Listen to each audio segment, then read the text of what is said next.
কক্সবাজারে হঠাৎ ঝোড়ো বাতাসে বিধ্বস্ত হয়েছে ঘরবাড়ি ও শুটকি মহল। উড়ে গেছে কয়েক লাখ টাকার শুটকি। এই মুহূর্তে নাজিরার টেক এলাকায় আছেন রিপোর্টার সুজাউদ্দিন রুবেল। আমরা সরাসরি যুক্ত হব তার সঙ্গে।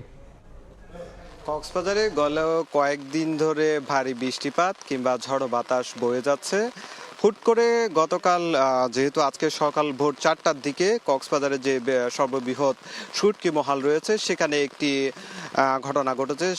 যেটি এখানকার যারা শুটকি মহলের বাসিন্দারা রয়েছে তারা বলছে ভোর 4টার দিকে এটি ঘূর্ণীয়মান বাতাসের কারণে এখানে বেশ কিছু শুটকি মহল বিধ্বস্ত হয়েছে এবং লণ্ডভণ্ড হয়ে গেছে। আমরা এখন যেখানে আছি ঠিক দেখতে পাচ্ছেন একটি শুটকি মহলের যে স্থাপনা ছিল সেই স্থাপনাটির যে দেওয়াল ছিল সেটি উপড়ে পড়েছে এবং এখানকার যে চাতাল ছিল সেগুলো উড়ে গেছে। আর বিশেষ করে একটি ঘর 6 থেকে 7টি ঘরবাড়ি বিধ্বস্ত হয়েছে এবং বেশ কিছু শুটকি যেটি বলা হচ্ছে প্রায় কয়েক লাখ টাকার শুটকি যে ঘূর্ণীয়মান বাতাস সেটির কারণে উড়ে গিয়ে সাগরের দিকে চলে যায়। পরে সকাল থেকে অনেকেই কুড়িয়ে কুড়িয়ে সেসব মাছ নির্দিষ্ট যে স্থাপনায় আছে সেখানে আনা হয়েছে। আমরা আসলে লক্ষ্য করছি এখানে বেশ কটি স্থাপনা বিধ্বস্ত হয়েছে এবং যে উড়ে যাওয়া মাছের যে দৃশ্য সেটি তো আসলে দেখানো যায়নি। তবে আমরা বেশ কিছু বিভিন্ন জায়গায় শুটকি মাছগুলো ছিল সেগুলো পড়ে থাকতে লক্ষ্য করেছে।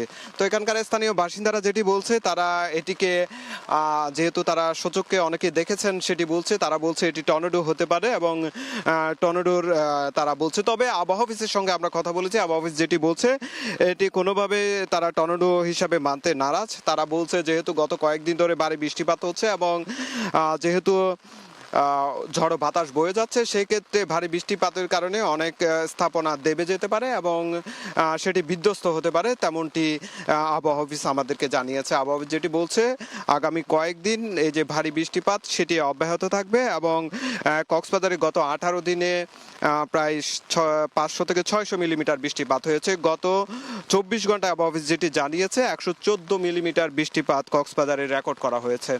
আমরা আসলে গত কয়েকদিন ধরে লক্ষ্য করছি ভারী বৃষ্টিপাত হচ্ছে। এই ভারী বৃষ্টিপাতে অনেকের জনজীবন অনেকটাই বিপর্যস্ত। তবে এই যে শুটকি মহলের বেশ কিছু শুটকি মাছ উড়ে যাওয়া বা ঘরবাড়ি বিধ্বস্ত হওয়া, এই যে ক্ষয়ক্ষতি, সেই ক্ষয়ক্ষতি কবে নাগাদ পুষিয়ে নিতে পারবেন সে চিন্তায় আছেন শুটকি মহলের যারা মালিক রয়েছেন তারা। তো এই ছিল আমার কাছে নাজিরার টেক থেকে সবশেষ।